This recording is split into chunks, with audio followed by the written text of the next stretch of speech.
Joel Rivera me había hablado para hacer una ponencia sobre la influencia de los árabes en San Pedro de Macorís.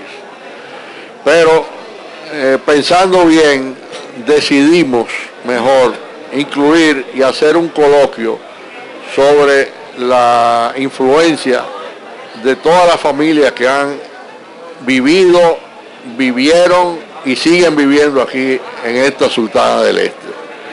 Entonces invitamos varias cabezas de familia para que cada uno ponga sus diferentes puntos de vista, cuál ha sido la influencia árabe en esta ciudad y provincia de San Pedro de Macorís. Como yo tengo el micrófono, voy a comenzar con los datos que yo pude obtener y después entonces le pasaré a los diferentes para que también hagan su exposición de acuerdo a su punto de vista y de acuerdo a todo lo vivido aquí en esta ciudad de San Pedro de Macorís. Ahí está llegando arquitecto Pedro Antonio H. y Khalil H., que son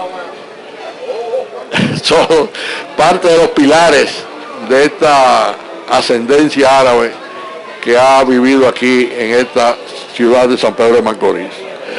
Como médico, al fin, voy a dar este dato. El primer médico descendiente de San Pedro de Macorís, descendiente de árabe en San Pedro de Macorís, fue el doctor Emilio León Curet. Emilito León fue el primero. El segundo fue mi papá, que fue el doctor Antonio Musadib. Eso es un dato que pocas personas lo saben.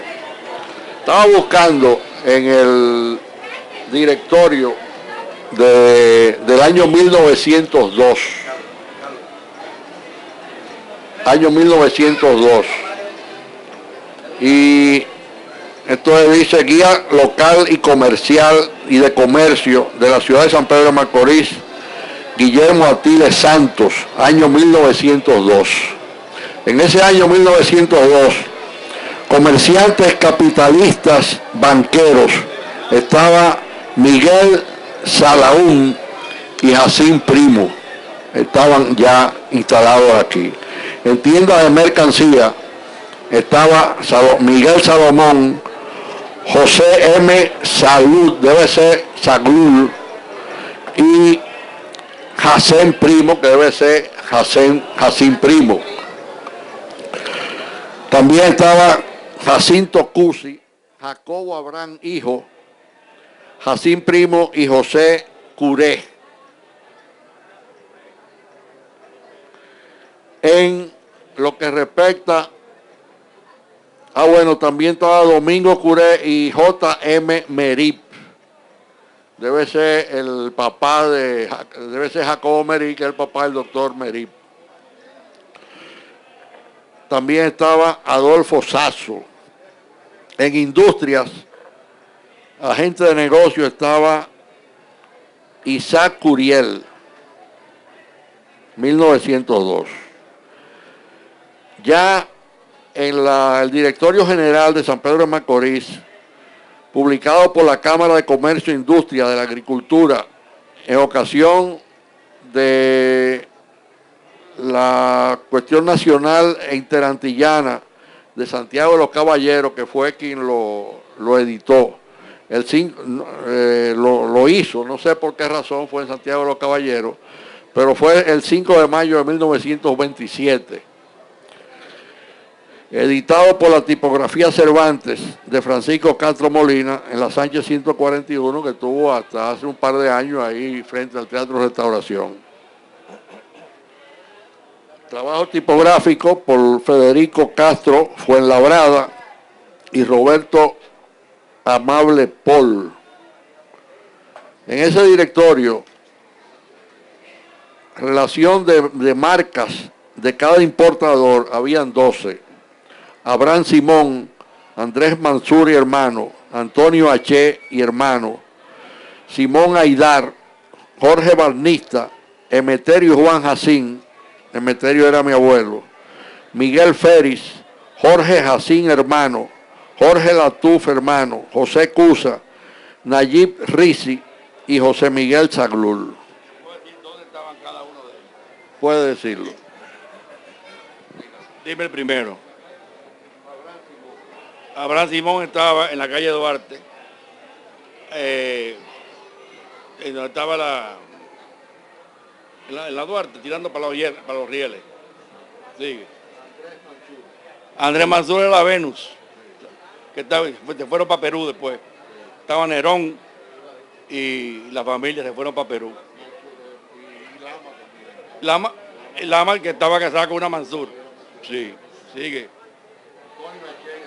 Antonio H. estaba en donde estaba la farmacia Chevalier. Ahí tenía papá, mi tío, la fábrica de camisas, que Frappier, el viejo Frappier era el contable. Simón Aidar en la Duarte también. Y es el papá de Zoraida, que tocaba un piano precioso. Inclusive venía a oírla, pero entonces después se metió a un cabaret que hizo bulla, que Chilo Achene venía muchos de eso. Sí. Con Chichi Jorovita. Sí. Sí. Jorge Valnita estaba aquí frente a los Rizzi, en la Julia, en la Sánchez. Ahora estaban, después tuvieron los Rizzi, Pedro Rizzi, en la casa de 2 pisos, perfectamente. Merito y Juan Jacín estaban en la esquina. Ahí en la esquina Rafael de Lin, con la Julia Molina. Julia Molina. Exactamente. El 27 no era Julia Molina. Bueno, no sé cómo se llamaba el 27. Yo creo que era calle del Comercio, parece. Puede ser. Sí. Miguel Ferri, donde está todavía la casa ahí. Mocoso con Sánchez. Jorge Jacín estaban. En la Rusia. No, frente a frente de Meterio. Bueno, en la esquina. Bueno, yo no te llamaba. Independencia con Rafael de Linde, pero al lado no, sureste.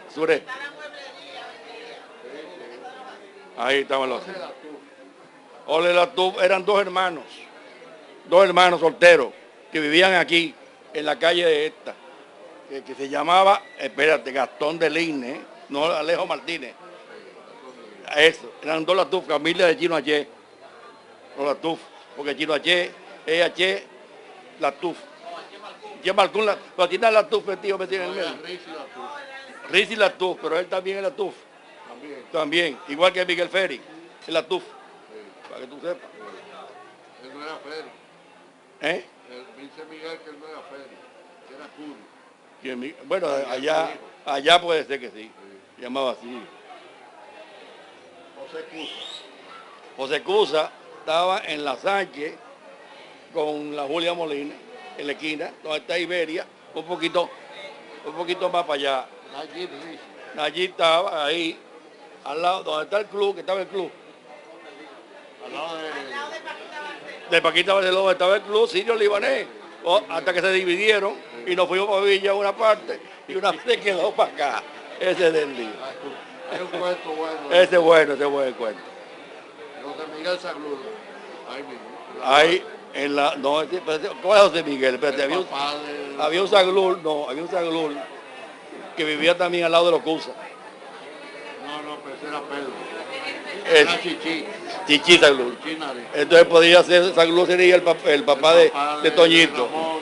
Toñito y esa gente, sí. Y tío Antonio, papá trabajaba con él al principio. Después no se independizó de él. En el gobierno provincial, en el elemento oficial, teníamos al licenciado Santiago Lamela Díaz, que era regidor.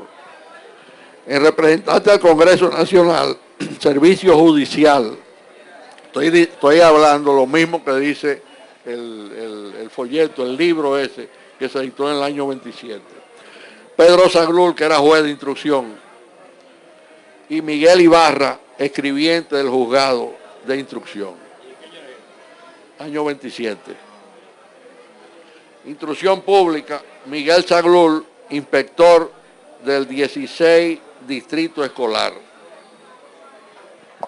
Sociedades, instituciones, logias y gremios, Cámara de Comercio, Industria y Agricultura, Miguel Ferris, que era tesorero. Miguel Ferris era el abuelo de Miguel Enrique. Era ciego, sí. Y vocal era José Cusa. En agricultura, industria, comercio, ganadería, propietarios, profesionales, artes y oficios, abogados, Santiago Lamela Díaz, estaba en la calle Mella número 20. Agricultores, colonos y ganaderos, estaba Juan Jacín en el ingenio Quisqueya. Juan Jacín en el ingenio Quisqueya era Juan Bobito, era el abuelo de Juancho y de Nemén y César. Ese era el abuelo de ellos. Nayib Elías Rizzi, colono en la calle Sánchez. José Miguel Zaglur, colono en la calle Duarte 51. Barbería, Delfín Miguel y Emilio Miguel, eran barberos. Dentistas, Abraham Sasso Brache, en la calle Sánchez.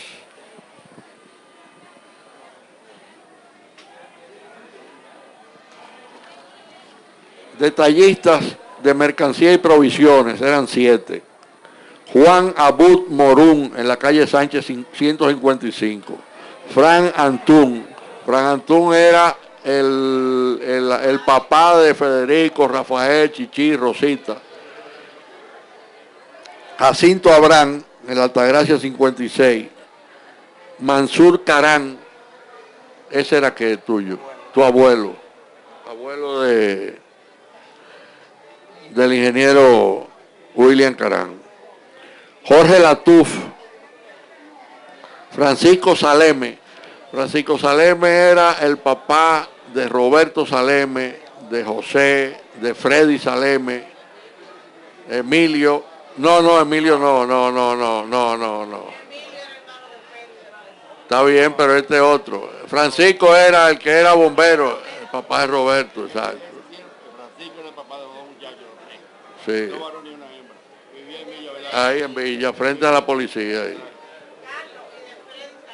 Exacto, yo lo dije todo eso.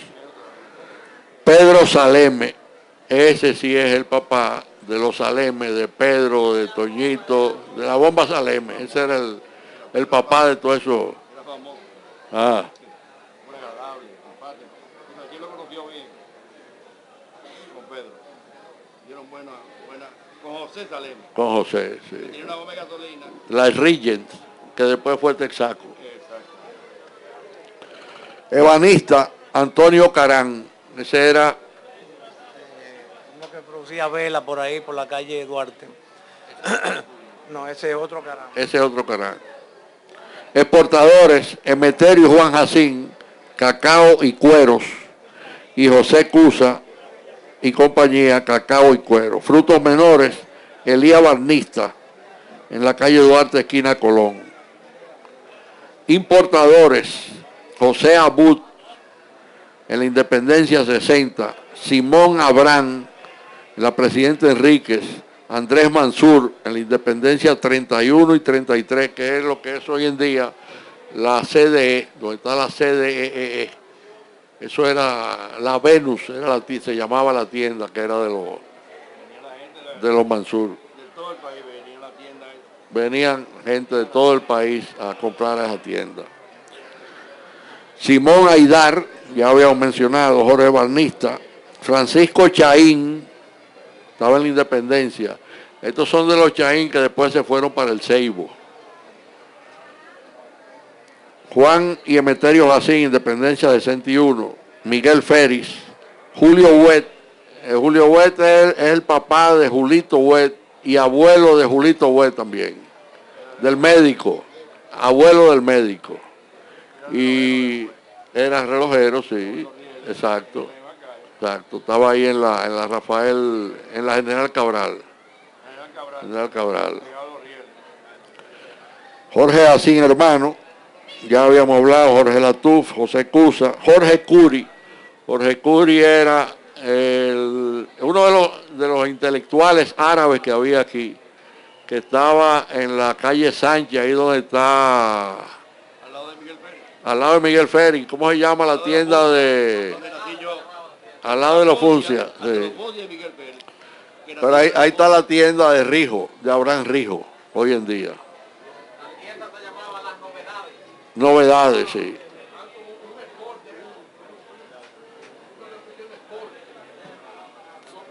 No, pero estamos hablando de cuando Jorge Curi. Salomón Musa. Salomón Musa era el papá de eso que tú mencionaste, de Musa Saba Musa y Nicolás y Vicente. Todos fueron profesionales. Todos, ingenieros, médicos, ortopedas, cirujanos. De la estrella de Belén. Eran primos. Sí, Estaban ahí en casi frente al Apolo, ahí en la Independencia. ¿Cómo se llamaba la tienda? La Estrella de Cuba era. Estrella de Cuba. Nayib Risi, Salón Fernández, en la Sánchez y en la Luisa Bermúdez, y José Miguel Zaglul.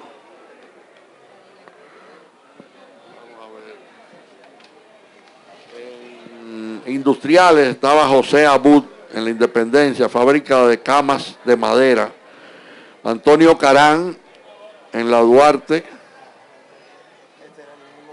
Es el mismo. Julián H. Julián H. es el papá de Caran H. No. Abuelo. El papá era José el Ciego. Exacto. Ese era abuelo de Caran y de la esposa de él era hermana de Jori, papá de Jori y de William, el Ciego. Pero don Julián era el abuelo. Juanita. Sí. Y Juanita era hermana de padre de papá. Sí, correcto. Julián, que era de los 3 nietos, llamaba el negocio. Los 3 nietos le puso. Era el papá de José, que era ciego. Y la gente le hablaba a José en la calle. José, ¿quién soy yo?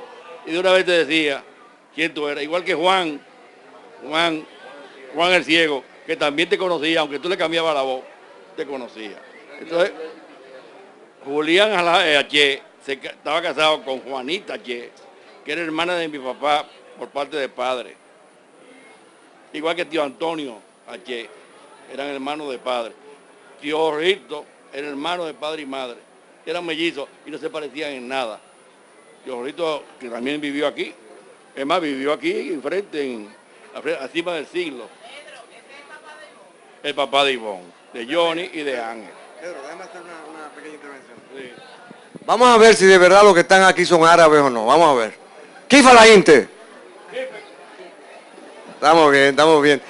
Vamos a dejar esto como un documento interesante para la historia. Esta intervención donde hemos conocido, ya lo conocemos todas las familias árabes que nos han acompañado. Okay. Vamos a conocer los aportes que las familias árabes han hecho, no solamente a San Pedro, sino a toda la zona oriental, porque así ha trascendido.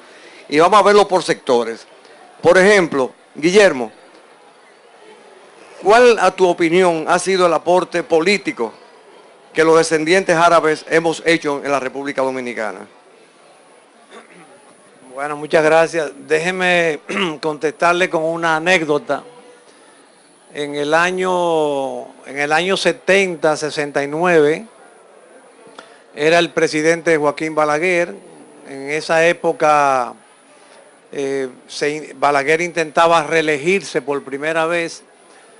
Y los partidos de oposición, yo en ese tiempo era vicepresidente del Partido Revolucionario Social Cristiano, nos oponíamos a la reelección de Balaguer y formamos un bloque en el cual participaba el PRD, el Movimiento de Conciliación Nacional que presidía Héctor García Godoy, estaban los movimientos de izquierda y estaba el partido de Wessing. En una de esas reuniones con todos los partidos políticos se acordó preparar un documento para emplazar públicamente al presidente Balaguer a que no fuera la repostulación presidencial o que si iba fuera dentro de ciertas condiciones. Y se nombra una comisión de 5 personas para redactar ese documento. Las 5 personas fueron Jacobo Magluta por el PRD, Antonio Isa Conde por los movimientos de izquierda, Alberto Hanna Tactuc por el Movimiento de Conciliación Nacional, Elías Wessing y Wessing por el PQD y Guillermo Carán por el Partido Social Cristiano. Yo creo que con eso respondo tu pregunta. Bueno, es innegable que en la historia económica dominicana los descendientes árabes, nuestros abuelos, hicieron grandes aportes en la parte económica y en la parte financiera. ¿Qué nos podía decir Héctor Pérez Reyes sobre esas contribuciones económicas que hizo a la nación, inclusive la familia árabe? No soy árabe, pero me une mucho la familia porque conviví con ellos. Mi esposa fue criada por Ramón Rizzi y realmente me sentí más árabe que cualquier árabe. Y yo creo que ellos hicieron aportes valiosos a la ciudadanía, sobre todo una de las grandes cosas de los árabes.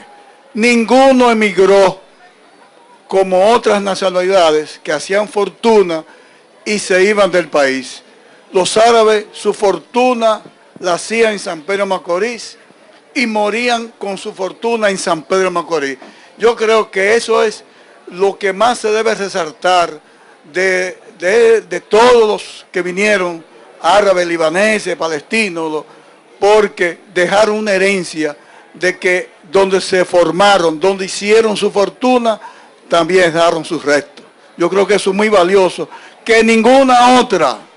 Todos hacen fortuna y se van y no dejan nada. Dejaron eso en esa parte. Bueno, yo soy un descendiente árabe que fui en béisbol, selección nacional, y fui hasta campeón clase C en golf. Pero hay un jugador de golf entre los árabes que era un fiebroso de primera, pero le gustaba más jugar polo. ¿Qué nos dice de los árabes deportistas Khalil Hache?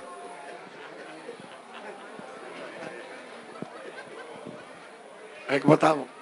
Bueno, respecto al deporte, por ejemplo el polo, el único árabe que jugaba polo era yo, conocido en el Istmo de Trujillo. O sea, éramos un pequeño grupo. El gol es abierto para quien le dé la gana. Aquí los árabes somos probados en todas las circunstancias.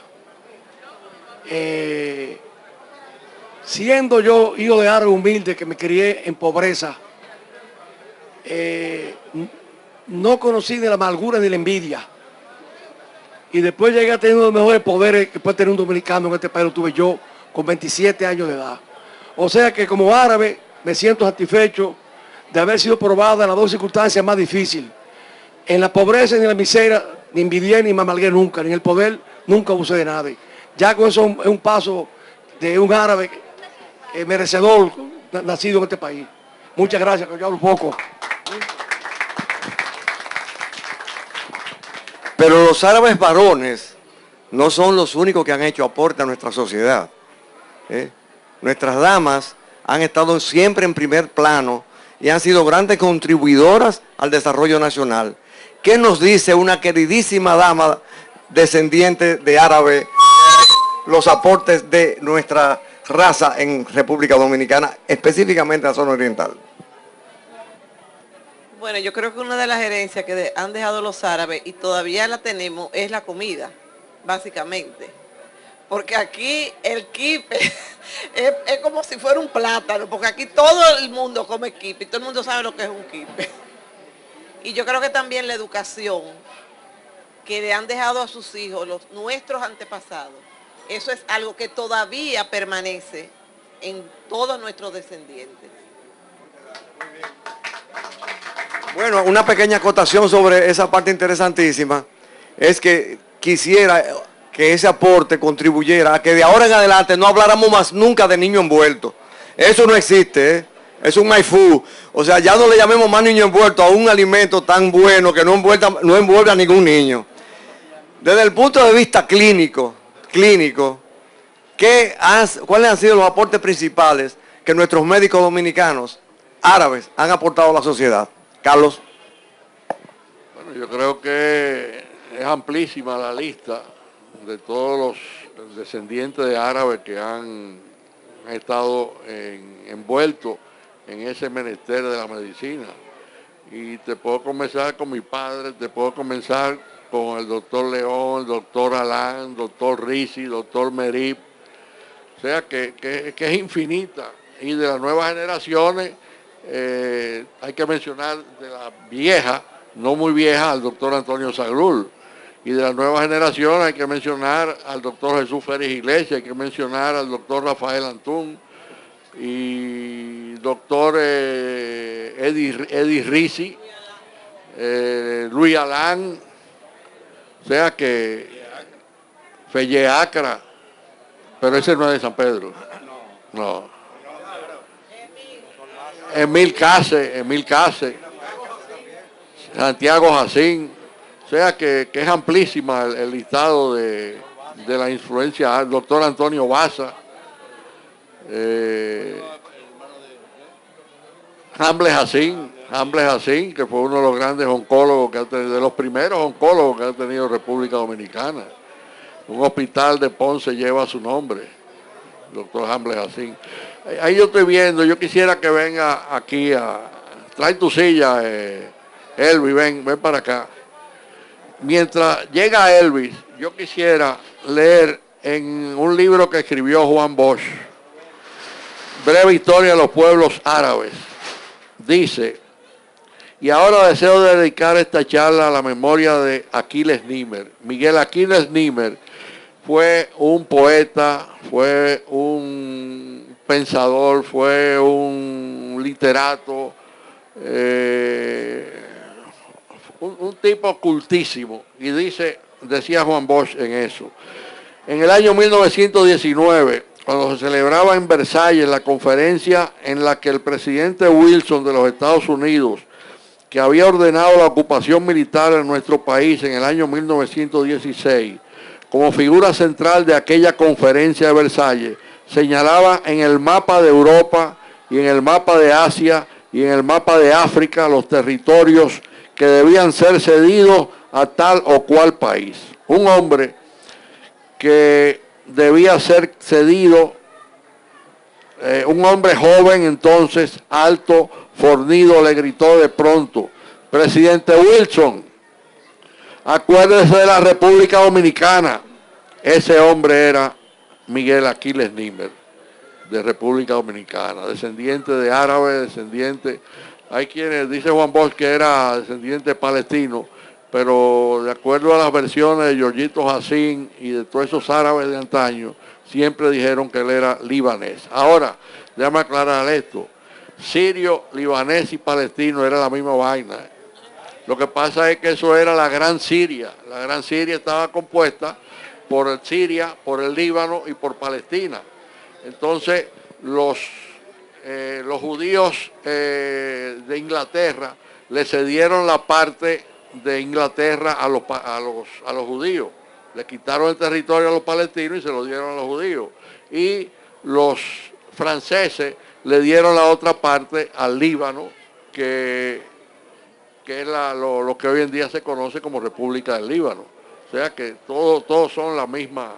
Y mi abuelo decía que siempre que él era sirio, que él era un árabe del desierto, porque cuando él vino aquí fue uno de los primeros árabes que vino a República Dominicana, vino en el 1886, y desde entonces estamos nosotros enclavados aquí en esta zona de aquí de San Pedro de Macorís. Yo quisiera que Elvis tiene amplio conocimiento de la historia, uno de los jóvenes que más sabe de historia de los pueblos árabes, Elvis Alán. ¿Por qué nos llaman turcos? Fíjate, primero, buenas noches a todos. Es un placer inmenso estar aquí en mi pueblo natal, San Pedro de Macorís. Realmente la gran ola de inmigrantes del Medio Oriente, fundamentalmente de lo que conocemos hoy como el Líbano, que según estadísticas que tenemos, alrededor del 87% de los inmigrantes del Medio Oriente son de lo que se llama hoy Líbano. Entonces, en la época que vinieron esas personas, la gran mayoría, entre 1885 a 1906, 1907, fue la gran ola de inmigrantes que alcanzó alrededor de 2.000 en ese periodo de tan cortos años. Toda esa época estaba bajo la influencia del Imperio Otomano. Entonces salían muchos con documentos otomanos, o sea, turcos. Entonces por esa razón se le llamaban, y todavía se le llaman turcos, pero es un concepto completamente equivocado. El turco, el origen del turco, la raza del turco no es semita como la nuestra, sino arios, como los alemanes o como los hindúes, tienen una raza aria y es un pueblo que viene del centro de Asia. Nosotros somos levantinos, somos semitas, descendientes de Shem, uno de los hijos que tenía Noé, del famosa arca, que se quedó en esa zona y por eso somos semitas. Entonces, vamos a dar un fuerte aplauso a Edwin, porque con esa acotación de Edwin y con esa acotación de la señora, no más Maifú, digo, no más niños envueltos, no más turcos, ¿verdad? Maifú y libaneses, árabes, sirios, o como dice el gran sirio. En la dinámica de este pabellón involucra una serie de consultas del público a los invitados especiales. ¿Tú querías contar algo, Carlos? Yo quisiera darle una participación a Carmelina Jacín, quien es también descendiente de árabe. ¿Dónde está la prima Jacín? Venga. ¡Ay, un aplauso a esa señora tan bella! ¡Cuánto gusto!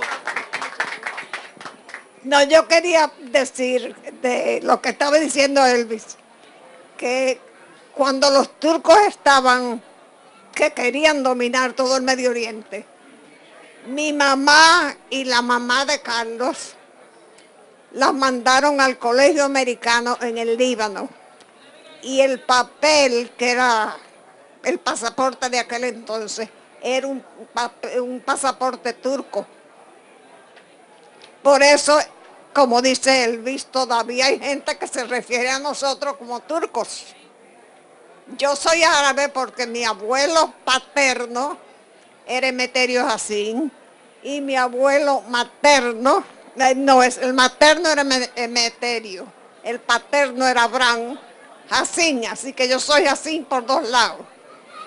Y todos vivieron aquí y murieron aquí. Bueno, estamos en la parte de Edwin. ¿Tú quieres comentar algo? Sí, cómo no. Hay algo que me gustaría en mi pueblo natal conversar con ustedes. Nosotros somos dados a través de la historia de no escribir sobre nosotros mismos, sino le dejamos eso a los otros pueblos. Es el caso de los griegos, que se autoproclaman padres de muchísimas cosas y realmente somos nosotros los libaneses los padres de muchísimas cosas que ellos dicen que son de ellas, los romanos por igual. Pero hay un gran error que se está arrastrando y se dice tanto que nosotros mismos no lo creemos. Hay historiadores dominicanos que tienen la tesis y lo escriben y nos lo meten en la cabeza a nosotros, de que esos inmigrantes que vinieron del Medio Oriente llegaron aquí muertos del hambre, arrancados, que vivían 100 personas en una sola habitación, que un pan se lo comían entre 15 personas. Ese es uno de los embustes más grandes. Como acaba de decir Carlos Juan Musa aquí, es imposible, señores, que en apenas 8, 9, 7, 6 años de esas personas estar aquí, hayan logrado hacer las compañías más grandes del país. En el 1919 se publica un libro que se puede buscar en el Archivo Legendario de la Nación, que se llama El Libro Azul, donde mencionan 21 compañías del país, y de las 21, 19 de las más grandes estaban en poder de los libaneses. En la República Dominicana la gente se empezó a vestir con las camisas que hacían los H aquí en Macorís, que hacían los Ácaras en San Francisco de Macorís.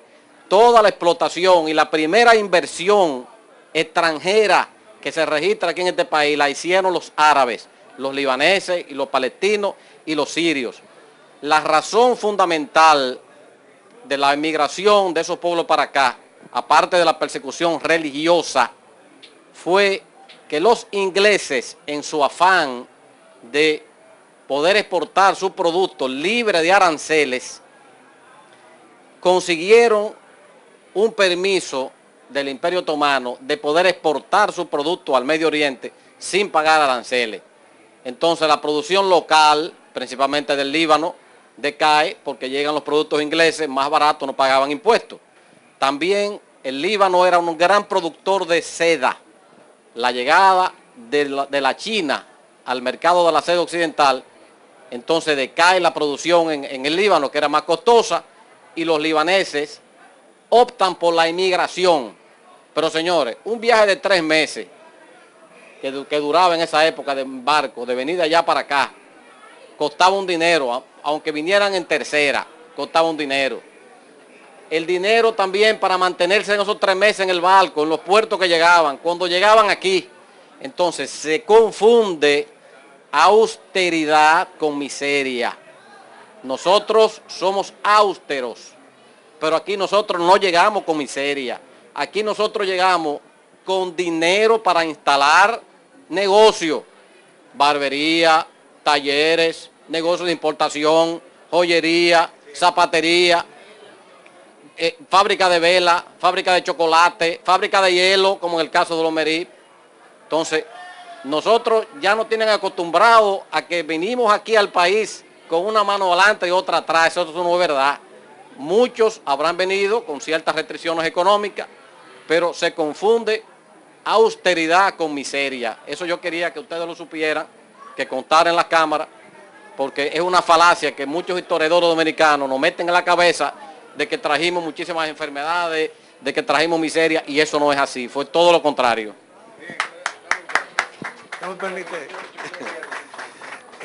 Permítame reforzar algunas cosas. Primero, lo que dice Fran Reyes es cierto. Yo le pedí a mi abuelo, a Mansur, que me enseñara a hablar árabe. Me jactaría decir que yo era su nieto favorito. Y él me decía, olvídate de eso, que esa es una lengua muerta, porque nunca pensó volver, siempre pensó radicarse y morir aquí. Por supuesto, influido por el temor de la dominación otomana.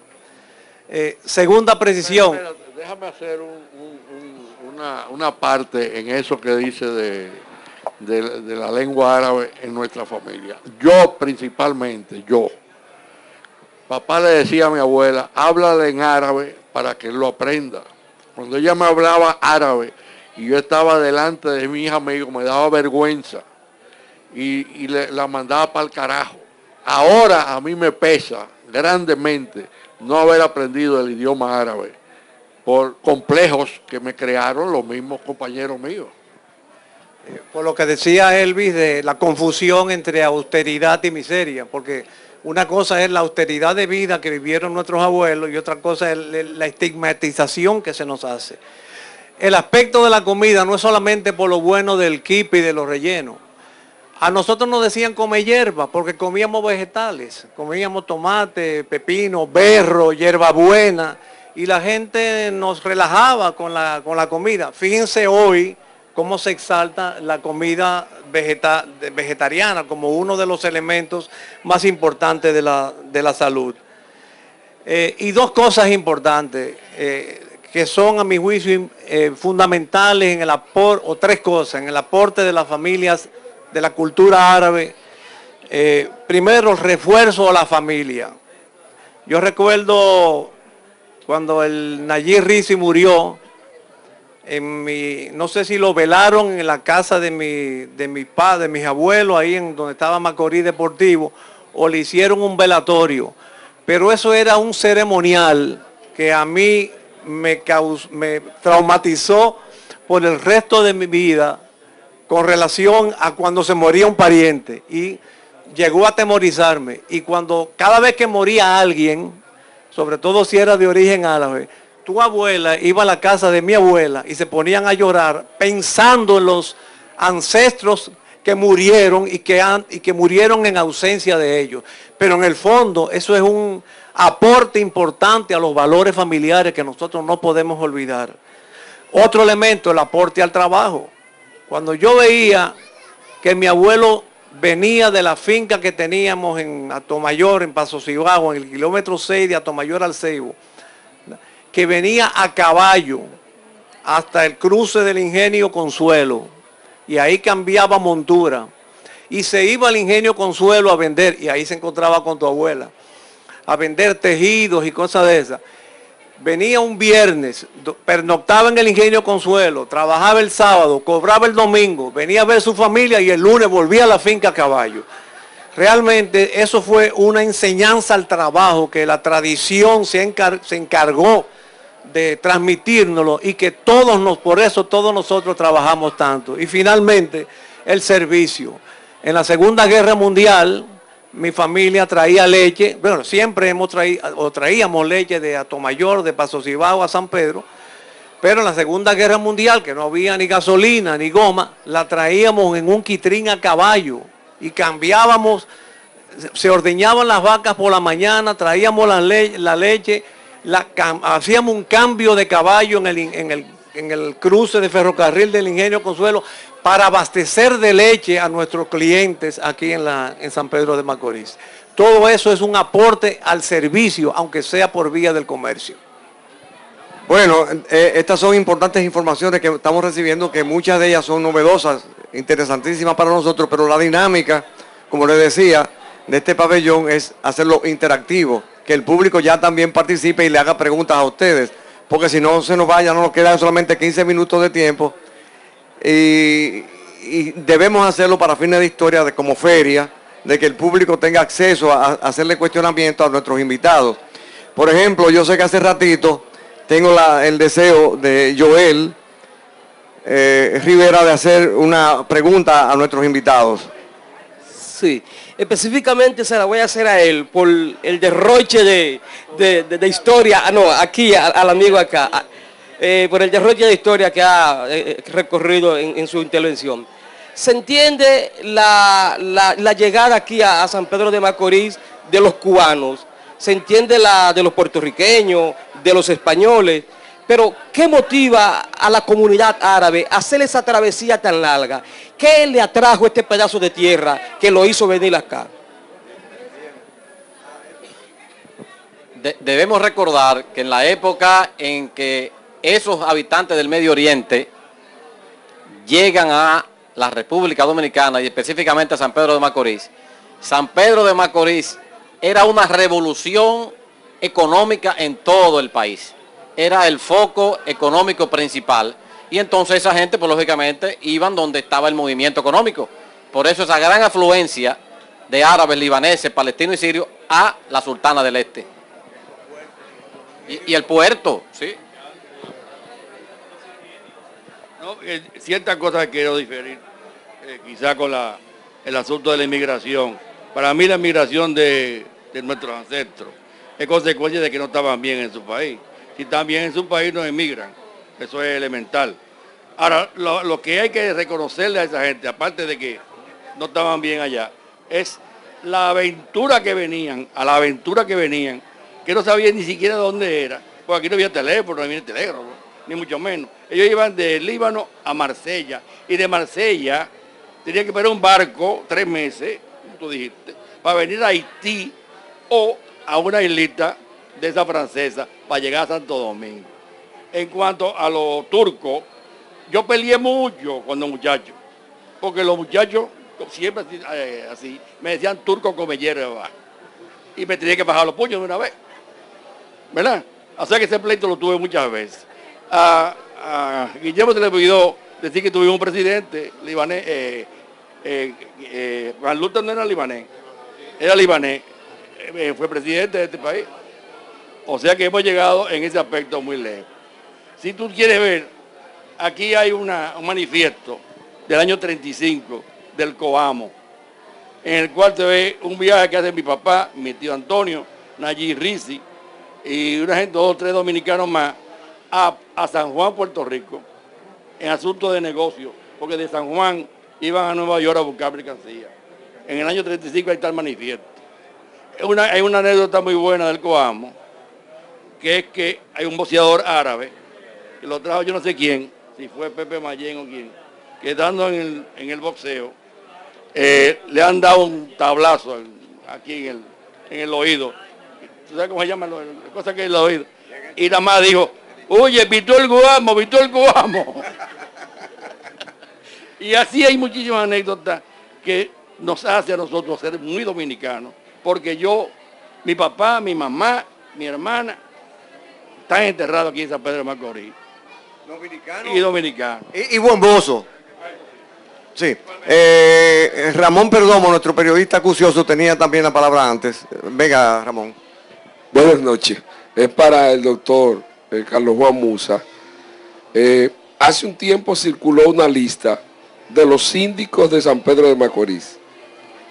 Esa lista, que la suministró precisamente la Fundación San Pedro, por el apellido, el primer síndico árabe que pudo haber tenido San Pedro de Macorís es el doctor José Jacín Azar. Y quiero que usted me confirme públicamente si es así o hubo otro anteriormente árabe.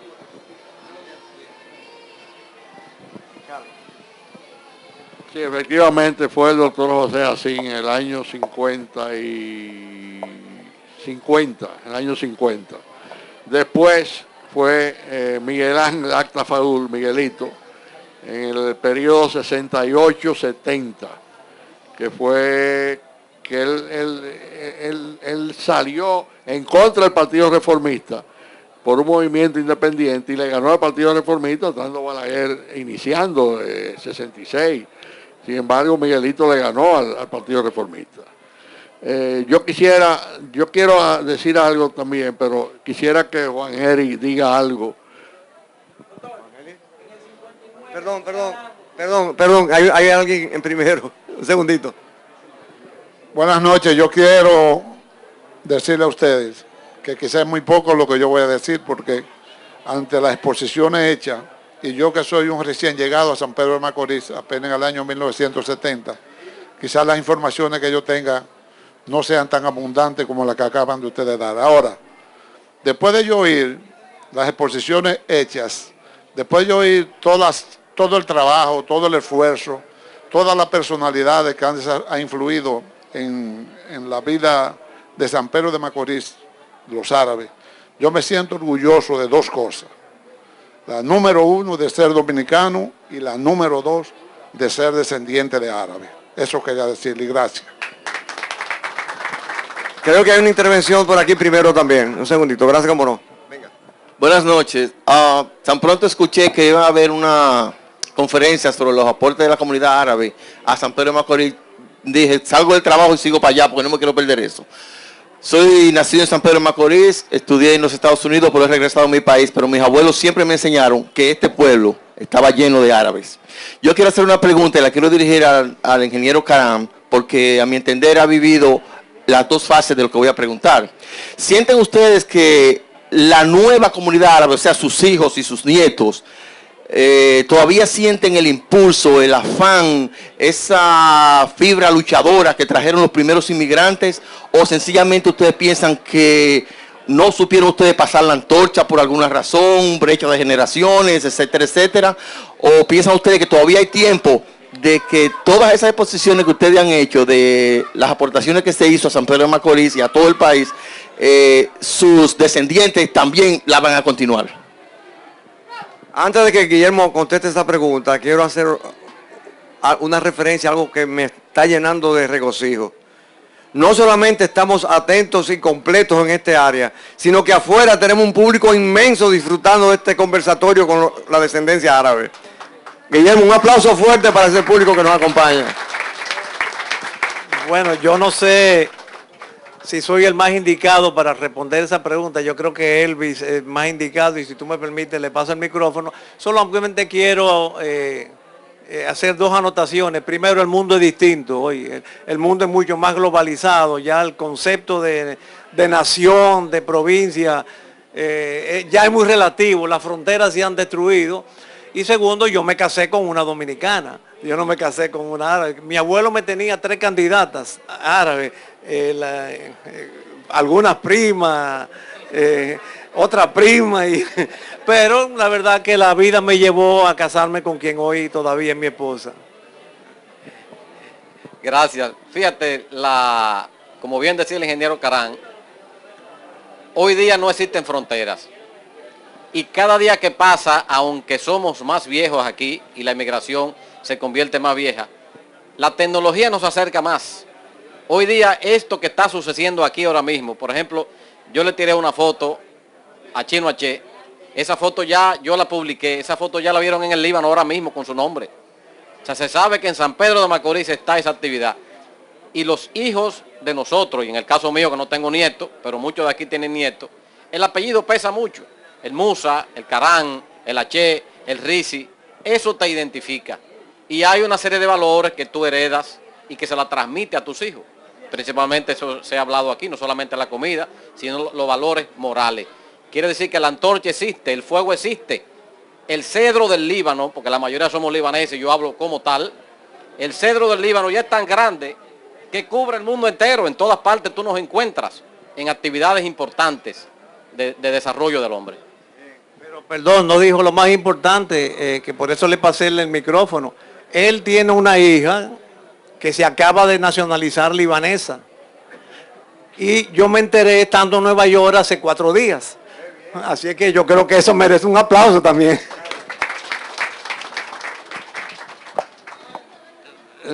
Voy a dar un aporte. En el año 1886, mi abuelo Emeterio le dijo a su papá, a Joseph Hassin, que él no podía seguir soportando los atropellos de la persecución turca otomana. Él tenía 11 o 12 años. Tenía 11 o 12 años cuando sucedió eso. Y él le dijo a su papá, yo me voy para América porque yo no puedo seguir soportando eso.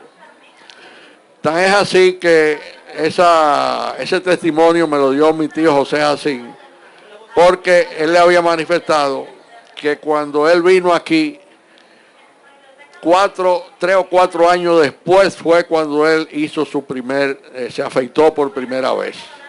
Y por eso fue que pudimos determinar que él vino con 11 o 12 años hacia América, porque él no dijo a San Pedro de Macorís, voy para América. Y se montó en un barco, como dijo Guillermo, fue a Marsella, y de Marsella vino hacia la República Dominicana, y como el puerto más importante de todo esto entorno y contorno era el de San Pedro de Macorís, entonces desembarcó aquí en San Pedro de Macorís.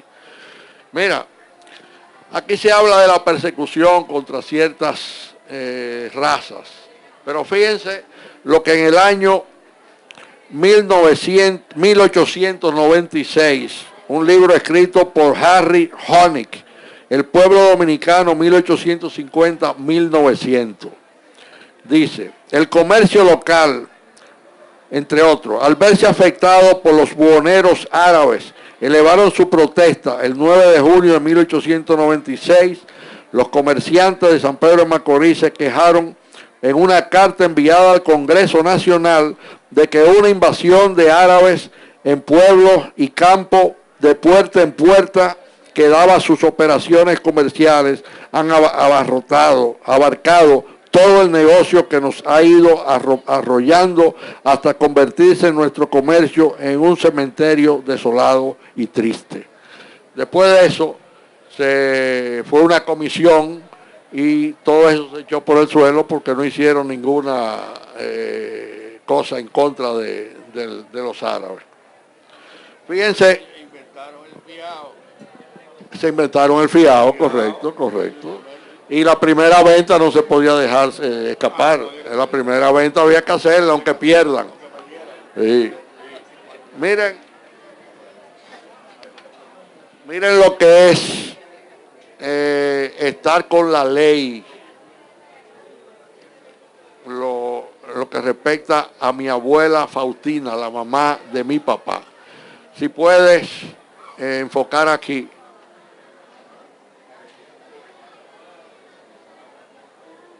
Esto es el permiso de inmigración que tenía ella.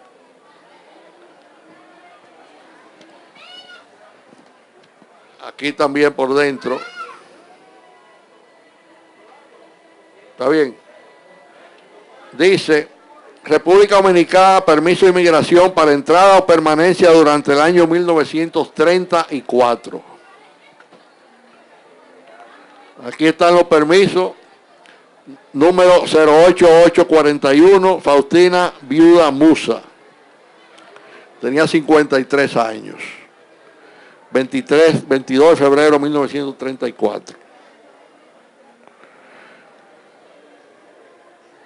En el año 1961, aquí está el permiso de inmigración de ella, con los sellos pagados 62, 63 y 64. O sea que estuvo legal todo el tiempo aquí en República Dominicana. Y aquí está el permiso de reentrada en el año 1964. Ella falleció en el 1964. Y este es el permiso de reentrada de ella aquí, porque ella viajó en el año 63, nunca había vuelto del año 1906, que fue cuando vino, y fue al Líbano en ese año 1963 y falleció en el 1964. Ella falleció un domingo, pero el sábado ella había estado con su lío de ropa en el Guano, porque ella iba al Guano todos los sábados y los domingos iba a Consuelo.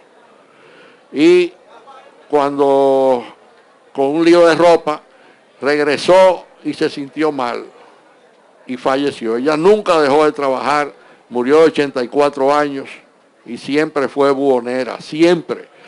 Una vez yo iba entrando al consultorio y habían unos buhoneros parados y habían guindado unos juguetes y unas cosas, era con motivo de Reyes. Y yo le dije a papá, ¿y tú vas a permitir que enganchen esos juguetes ahí en la verja? Me dice, yo no puedo criticar lo que mi mamá y yo fuimos. Los buhoneros hay que dejarlos. Una excelente aclaración. Vamos a tener ahora la última intervención de nuestros amigos. Muy buenas noches a todos. Yo quería decirle al doctor Carlos Juan que en el año 1959 José Alam fue síndico de aquí de San Pedro de Macorís. También quería hacer de público conocimiento de que nosotros también en el exterior nos hemos destacado. Nosotros tenemos en el exterior la única ganadora del premio más prestigioso que da el gobierno de los Estados Unidos, el premio a la herencia hispana. Es descendiente de árabe libanés y es de aquí de San Pedro de Macorís. Se llama Angélica Alam, nieta de Rafael Emilio Alam. Bueno, esta noche no acaba sin antes este pabellón rendir un agradecimiento a mis parientes de una forma u otra, compatriotas de una forma u otra, y nos vamos a permitir hacerle el regalo que solamente podemos hacer, que es literatura, libros. Y queremos hacer un regalo que tenemos preparado para ustedes, a cada uno de ustedes. Empezando con Elvin, vamos a regalarle a Elvin una antología de poesía del grupo Aníbal Montaño de San Cristóbal, ganador recientemente del premio Brugal Cree en su Gente.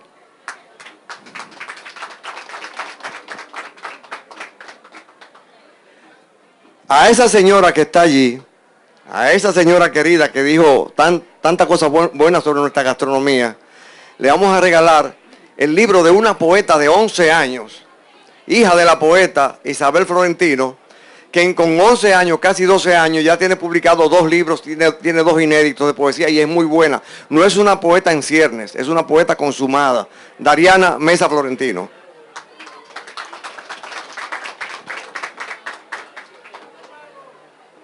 Para usted queremos regalarle algo de aquí, tú te me quedas para último, ya verás por qué. Para usted queremos regalarle un libro de un poeta petro macorizano, experto en hacer poesías al Señor. 70 sonetos del poeta Anglada García.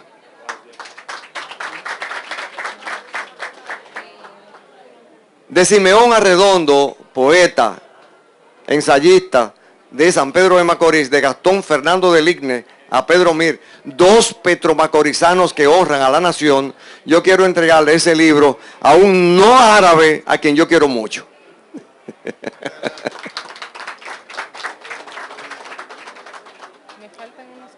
Sí. El último, los demás van a ser repartidos, pero el último yo quiero hacer la entrega de mi penúltimo libro, ese personal, para ese pariente cercano, Carlos Musa. Pero alguien que mi familia ha estado muy ligado, porque aparte de haber sido del Partido Reformista, Revolucionario Social Cristiano desde el principio, de haber sido un seguidor de Guillermo Carán, ya mencioné el nombre, de haber sido gran amigo de la familia Conde Carán, de haber sido un gran amigo de Magali y su hermana, quiero que recibas y repartas para ti uno y para los demás que tú consideres esta gama completa de libros que te entregamos. No vamos a acabar la noche sin antes oír las palabras del líder de este grupo, ¿verdad? Carlos, el micrófono es tuyo. Gracias, Ramón. Indiscutiblemente que este evento de esta naturaleza debió haberse hecho hace tiempo, porque eso está plasmado ya, y trataremos de editarlo y de que se pase en un DVD y, ¿por qué no?, plasmarlo en un libro con todos los datos. De luego, cuando lo podamos escribir, yo se lo voy a enviar a ustedes para fines de corrección de todo lo que hemos hablado aquí en este magno evento.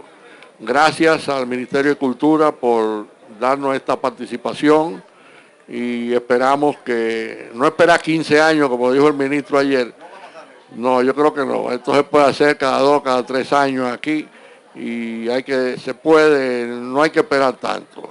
Esto es un evento que beneficia a todo el pueblo y sobre todo un pueblo como San Pedro de Macorís que le gusta tanto de la lectura. Vamos a darle un fuerte aplauso a ese equipo liderado por Carlos Musa que nos acompañó. Y yo creo que podemos cerrar con una palabra de agradecimiento que Héctor tiene para el grupo. Yo quiero hacer una pregunta que me traduzca, Edwin, que sabe mucho árabe, porque Pedro H. me dice con mucha frecuencia, la tiki, primero, y después me llama otra vez y me dice, charmut, y yo no sé qué es.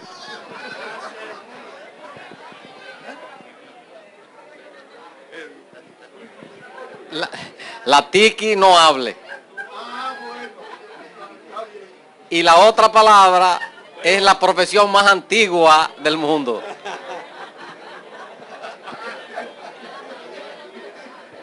Bueno, vamos a informar rápidamente, antes de clausurar la noche, cuál es el evento que continúa, que yo sé que va a ser del agrado para todos, y espero que muchos de ustedes, si no todos, nos acompañen, ese público se quede allá afuera, que nos ha hecho tan bonito marco de referencia conceptual para convertirnos en un posible candidato a que el año que viene haya una conferencia similar a esta. Y que hayan no solamente, como dijo Guillermo, muchos nombres en el pasado en la política dominicana, sino que muchos libaneses nos integremos a la política y tengamos nuestra sillita ahí guardada, ¿verdad, Guillermo?